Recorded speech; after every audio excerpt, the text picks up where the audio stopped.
जी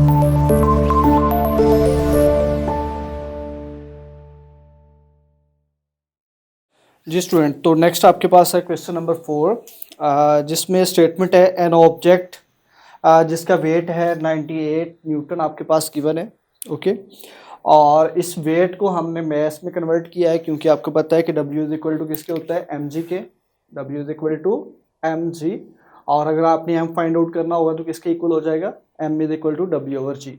और W की value कितनी है 98, और G की वैल्यू कितनी होती है आपके पास 9.8। डिवाइड करेंगे तो आपके पास 10 kg का मैस आ जाएगा उस ऑब्जेक्ट का। नेक्स्ट देखिएगा, इसको आपने ड्रॉप किया from a height of 10 metre.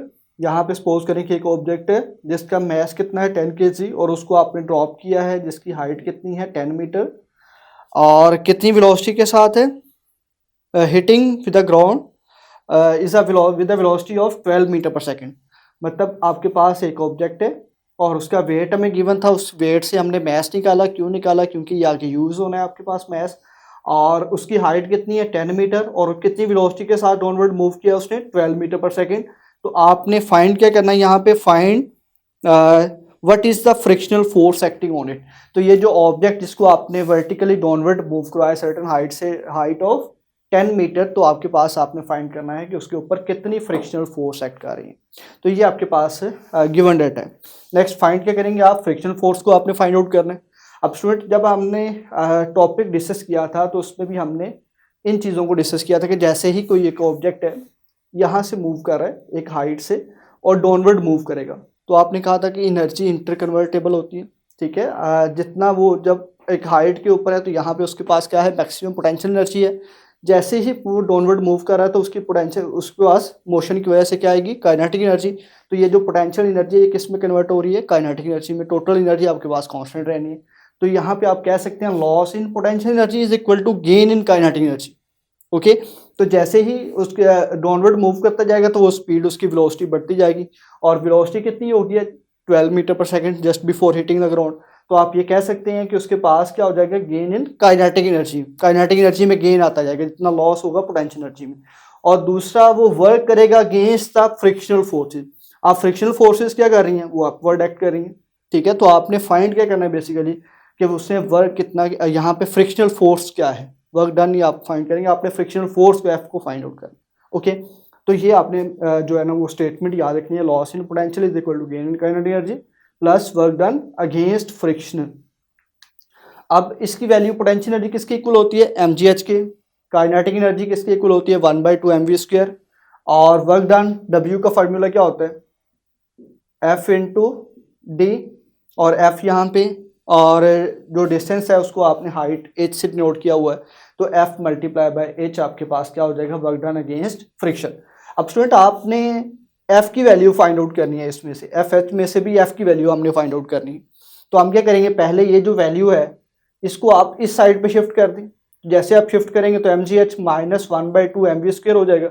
अब इसकी वैल्यू आप पुट कर दें तो FH is equal to, m की वैल्यू कितनी है आपके पास, मैस है 10 kg, g की वैल्यू 9.8, हाइट आपके पास कितनी है 10 मीटर, 1/2 10 इंटू 12, क्योंकि v आपके पास कितने हैं 12 स्क्वायर आ जाएगा। तो जैसे आप इसको सॉल्व करेंगे तो ये आपके पास क्या आ जाएगा 980, और ये 720, इनको आप सब्ट्रैक्ट करेंगे तो 260 जूल आ जाएगा। अब स्टूडेंट, आपने तो फोर्स फाइंड करनी है, तो ये आंसर किसका आया, F इंटू एच का। तो आप इस H को भी क्या कर दें, इस साइड पे डिवाइड कर दें। तो जैसे आप इस साइड पे डिवाइड करेंगे तो H की वैल्यू कितनी है आपके पास 10, तो 260 डिवाइड बाई 10 करेंगे, 0 0 से कट कर दें, तो फोर्स आपके पास कितनी आ जाएगी 26 न्यूटन। तो इस केस में जो आपके पास फ्रिक्शनल फोर्स है वो कितनी होगी 26 न्यूटन उस ऑब्जेक्ट के ऊपर एक्ट करेगी, जिसका जो मैस है वो 10 kg है, और 10 मीटर हाइट से अगर आप ड्रॉप करेंगे तो वो just before hitting the ground उसकी वेलोसिटी अगर इतनी हो तो उसके ऊपर फ्रिक्शनल फोर्स 26 न्यूटन एक्ट करेगी। ओके, अब स्टूडेंट हम नेक्स्ट क्वेश्चन है आपके पास 4.5। इसमें देखिएगा 75 वॉट फैन की पावर आपको गिवन है कितनी है 75 वॉट। और नेक्स्ट आप इसमें देखें, उसको आप यूज़ कर रहे हैं फॉर 8 आवर्स डेली 8 घंटे उसको यूज़ किया जा रहा है। और नेक्स्ट इसमें आपने ऐड करना है कि फॉर 30 डेज, और यही काम आप 30 दिन कर रहे हैं। Find energy consumption in electrical units आपने बताना है कि उस फैन ने कितनी एनर्जी कंज्यूम की है। और अगर आपके पास कॉस्ट ऑफ इलेक्ट्रिसिटी एक यूनिट की प्राइस कितनी है 22.5, तो वो अगर 30 दिन आपके पास वर्क करता है तो कितनी एनर्जी आपके पास, कितना बिल कितना आएगा, कॉस्ट ऑफ इलेक्ट्रिसिटी भी आपने फाइंड आउट। तो ये आपके पास गिवन डाटा हमने लिखा, पावर को लिख लिया। अब स्टूडेंट यहाँ पे पावर आपने क्या करना है, किलोवाट में कन्वर्ट करनी है। क्यों? क्योंकि पावर का ऐसा यूनिट क्या है आपके पास, वॉट है, लेकिन जो आप एनर्जी कंजम्पशन फाइंड आउट करते हैं वो किस में होता है आपके पास, किलोवाट आवर में होता है। ये भी एनर्जी का यूनिट है। ओके, तो इसका मतलब क्या है कि पावर किस में होनी चाहिए, किलोवाट में, और टाइम किस में होना चाहिए, आवर्स में होना चाहिए। तो जब भी आपने cost of electricity find out करनी हो या किसी भी इलेक्ट्रिकल डिवाइस के अगेंस्ट आपने देखना हो कि उसने कितनी एनर्जी कंज्यूम की है, तो इस चीज़ का आपने ख्याल रखना है कि power should be in kilowatt and time should be in hours. Okay, अब नेक्स्ट आप मूव करते हैं। नंबर ऑफ डेज कितने आपके पास 30, और नंबर ऑफ आवर्स कितने हैं 8 आवर्स डेली।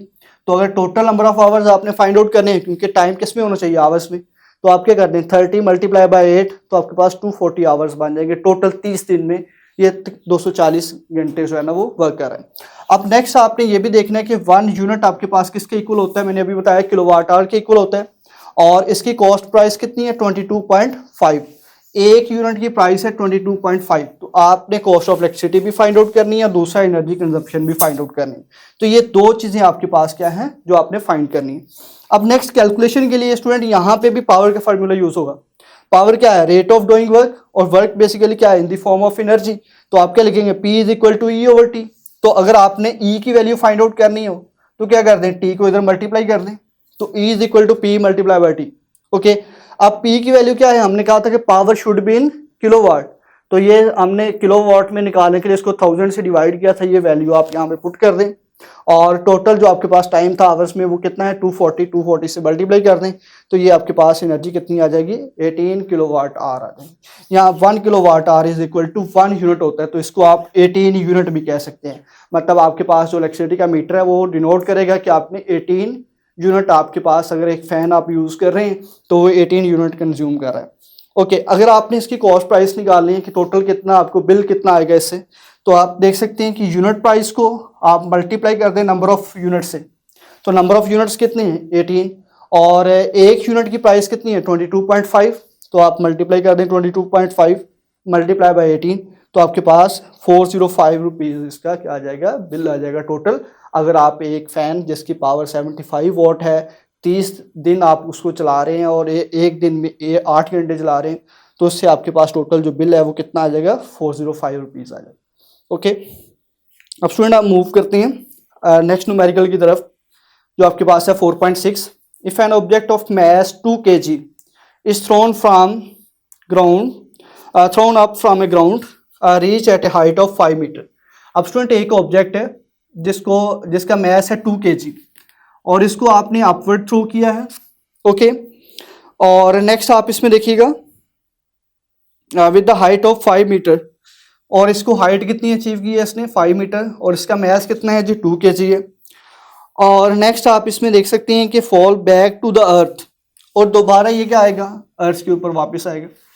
तो इस केस में आपने क्या करना है, work done by the gravity, एक आपने वर्क डन फाइंड आउट करना है by gravity when moving upward. जब ये ऑब्जेक्ट क्या गया जिसका मैस 2 kg, जब ये अपवर्ड जाता है तब आप इसका एक वर्क डन निकालेंगे।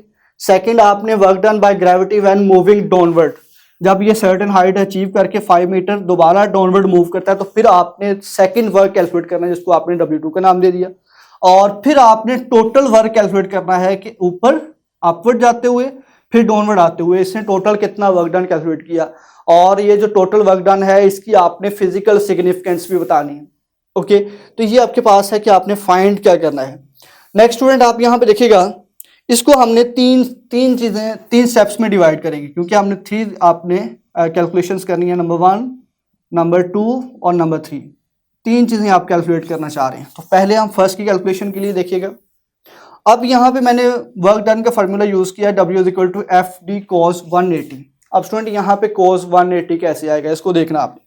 अब आप ऑब्जेक्ट को लेके जा रहे हैं अपवर्ड और ग्रेविटी एक्ट कर रही है जी डाउनवर्ड, तो यहाँ पे क्या है, दो चीजें क्या है, एक दूसरे के ऑपोजिट है, एंटी पैरेलल है।